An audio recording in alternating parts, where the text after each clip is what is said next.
Hello friends, मैं हूं विक्रम और स्वागत है आपका विक्रांता लर्निंग में। आइए आज से प्रारंभ करते हैं हम इतिहास एक विषय के रूप में हिस्ट्री, जो कि आपके लिए एक वनडे एग्ज़ाम और मुख्यतः फैक्चुअल के लिए रहेगा, लेकिन कॉन्सेप्चुअल मैं ज़्यादा कोशिश करूँगा कि आपको कॉन्सेप्चुअल इससे समझाया जाए। तो आइए प्रारंभ करते हैं आज बेसिक हिस्ट्री से। फ्रेंड्स, आज से हम हिस्ट्री प्रारंभ कर रहे हैं। कोशिश करेंगे हम हिस्ट्री को कुछ अलग तरीके से समझने की, कुछ डिफरेंट वे से समझने की। आखिरकार हिस्ट्री क्या है, क्यों पढ़ना चाहिए, कैसे पढ़ना चाहिए, इस सब के बारे में हम आगे बातें करेंगे। आप सपोर्ट करिए, लाइक करिए, शेयर करिए और वीडियो अच्छा लगे तो चैनल को सब्सक्राइब भी करें। चलिए प्रारंभ करते हैं आज हिस्ट्री से। आखिरकार हिस्ट्री है क्या? सब में पहले बात करते हैं हिस्ट्री शब्द के बारे में। हिस्ट्री शब्द ग्रीक भाषा के शब्द हिस्टोरिया से मिलकर बना हुआ है, जिसका अर्थ होता है पूछताछ या फिर इंक्वायरी। हमारे पुरातत्वविदों और इतिहासकारों ने पुराने साक्ष्यों का अध्ययन कर जो ज्ञान प्राप्त किया और उसे जो हमें डिलीवर किया है, उसी का अध्ययन कहलाता है हिस्ट्री। उसके क्रमबद्ध अध्ययन को हम हिस्ट्री कहते हैं।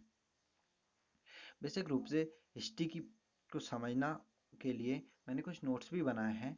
उन नोट्स को अगर आप पीडीएफ के रूप में चाहते हैं तो पीडीएफ के रूप में भी मिल जाएंगे। आप कमेंट में बताएं। नोट्स बनाए हैं, उन नोट्सों से भी देखने की कोशिश करते हैं। आइए, हिस्ट्री क्या है जो हम पढ़ चुके वही है कि हिस्ट्री ग्रीक भाषा के शब्द हिस्टोरिया से मिलकर बना हुआ है, जिसका अर्थ होता है इंक्वायरी या फिर पूछताछ। जो पुरातत्वविदों और इतिहासकारों की जो उन्होंने हमें अध्ययन कर और हमें जो दिया है, उसी को हम हिस्ट्री के रूप में देखते हैं। इतिहास को हम क्यों पढ़ते हैं, ये मुख्य क्वेश्चन है आज का। इसे समझना भी बहुत ज़रूरी है कि आखिरकार इतिहास को हम क्यों पढ़ते हैं। इंटरव्यू एग्ज़ाम और फैक्चुअल के लिए भी ये बहुत ज़रूरी है। तो आइए देखते हैं कि इतिहास को हम क्यों पढ़ते हैं।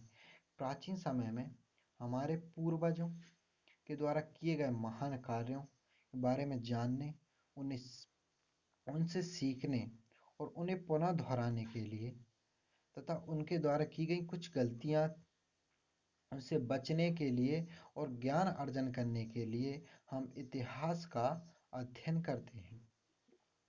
मुख्यतः देखा तो जो हमारे पूर्वज और हमारे से पूर्व जो मानव था, उसके द्वारा किए गए कुछ विभिन्न महान कार्यों, उनने जो कार्य किए, उनने किस तरह विकास किया, कैसे उन्होंने कौन कौन से कार्य किए, क्या विकास किया, क्या गलती की, उन सब से हम सीखें, उन्हें गलतियों को पुनः न दोहराएं और उनकी अच्छी बातों को जीवन में ग्रहण करें और उसी के साथ विकास करें। इसी के लिए हम इतिहास का अध्ययन करते हैं।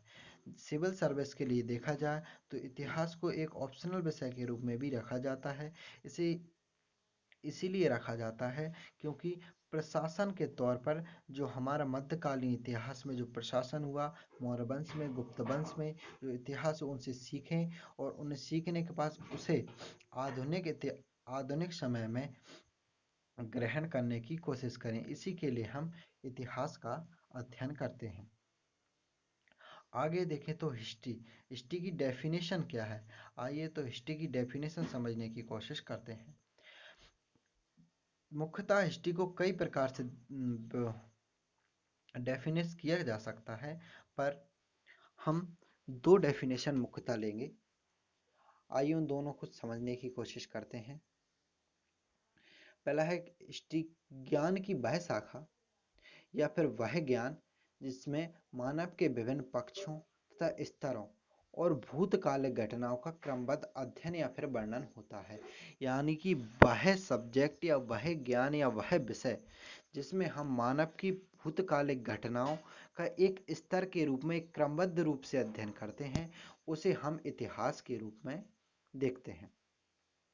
सेकंड डेफिनेशन में लिखिए कि मानव की प्रगति की कहानी, जो मानव ने जो प्रगति की, जो विकास किया, उसकी कहानी के उस भाग को इतिहास कहते हैं जिसे हमें लिखित साक्ष्य प्राप्त होते हैं। हालांकि हमें लिखित साक्ष्य प्राप्त होते हैं। उन लिखित साक्ष्यों के अध्ययन पर जो मानव का प्राचीन समय था उसे समझने का जो प्रयास हम करते हैं उसे हम इतिहास के रूप में देखते हैं। इतिहास को हम निम्नलिखित दो भागों में मुख्यतः वर्गीकृत कर सकते हैं, भारतीय इतिहास और विश्व इतिहास। पहले हम देखते हैं भारतीय इतिहास। भारतीय इतिहास को तीन भागों में जियोलॉजिकल सर्वे 1868 के तब से बांटा गया है। प्रारंभतः इतिहास को, भारतीय इतिहास को दो भागों में बांटा गया था, प्राचीन इतिहास और आधुनिक इतिहास। मध्यकालीन इतिहास को इसमें नहीं रखा गया था, पर जब इसका अध्ययन किया गया तो प्राचीन इतिहास के अंतिम चरण और आधुनिक इतिहास के प्रारंभिक चरण का मिलाप करने के लिए एक अलग भाग की आवश्यकता महसूस की गई और उस भाग के रूप में हमने मध्यकालीन इतिहास को रखा गया। प्राचीन और आधुनिक इतिहास के बीच में एक कड़ी के रूप में मध्यकालीन इतिहास कार्य करता है। भारतीय इतिहास को एक अलग तौर पर भी बांटा जा सकता है। प्राचीन इतिहास को एक तौर पर देखा जाए तो हिंदुत्व इतिहास रहता है, मध्यकालीन इतिहास को देखा जाए तो एक पूरा मुस्लिम इतिहास है, और हम आधुनिक इतिहास को देखें तो पूरा क्रिश्चियन इतिहास है। इस तौर पर भी भारतीय इतिहास को बांटा जा सकता है। अब अगला देखते हैं विश्व इतिहास। विश्व इतिहास, विश्व इतिहास में कुछ महत्वपूर्ण विषय हैं जो हमारे वनडे एग्जाम और हालांकि फैक्चुअल में भी जानना बहुत ज़रूरी होता है। कॉन्सेप्चुअल भी इसका ज्ञान होना ज़रूरी है। देखते हैं, कुछ विषय हैं जो मैंने यहाँ पे लिखे हैं जो मुख्यतः विश्व इतिहास में पढ़ना जरूरी ही है। प्रारंभ विश्व इतिहास का प्रारंभ मुख्यतः फ्रांसीसी क्रांति से ही होता है। फ्रांसीसी क्रांति उपनिवेशवाद के विरोध में एक क्रांति के रूप में देखा जा सकता है। इसी से अन्य देशों ने क्रांति की प्रेरणा मिली और उपनिवेशवाद का विरोध हुआ। सर्वप्रथम फ्रांसीसी क्रांति है, उसके बाद आएगी अमेरिकी क्रांति। ये थोड़ा ऊपर नीचे हो गया है। उसके बाद आएगी अमेरिकी क्रांति, फिर पढ़ाई जाएगी रूसी क्रांति, चीनी क्रांति को भी थोड़ा बहुत देखा जाता है। उसके बाद आता है प्रथम विश्व युद्ध और द्वितीय विश्व युद्ध। ये मुख्य 5 घटनाएं हैं। चीनी क्रांति को हटा दिया जाए, चीन के बारे में हटा दिया जाए क्योंकि वो इतना नहीं पूछा जाता।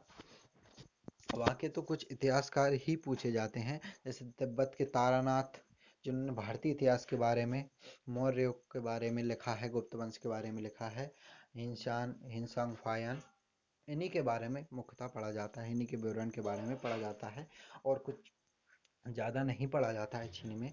पर ये मुख्य 5 बिंदु हैं जो विश्व इतिहास में पढ़ना बहुत ज़रूरी है। प्रथम विश्व युद्ध, द्वितीय विश्व युद्ध आप सभी जानते हैं, ये बहुत ही महत्वपूर्ण टॉपिक हैं विश्व इतिहास के। अगली वीडियो में हम प्रारंभ करेंगे भारतीय इतिहास से। भारतीय इतिहास के कुछ बेसिक टॉपिकों के साथ हम प्रारंभ करेंगे प्राचीन इतिहास, और प्राचीन इतिहास को एक डीपली तरीके से पढ़ने की कोशिश की जाएगी और MPPSC, UPSC, SI तक के क्वेश्चन मैं आपके सामने रखूंगा। क्वेश्चन बोलूँगा, आप नोट करिएगा, या फिर आप बोले तो उन्हें नोट्स में डिलीवर करके भी दिखा दिया जाएगा। उन क्वेश्चनों के साथ हम प्राचीन इतिहास को पढ़ने की एक कोशिश करेंगे। आज के लिए इतना ही, पहली वीडियो थी। कोशिश करता हूँ कि आपको सही से समझ में आया होगा, थोड़ा मिस्टेक भी होता है। Thank you friends. अगर आपको वीडियो पसंद आई तो लाइक करें, सब्सक्राइब करें और शेयर करें। Thank you very much. See you later, bye.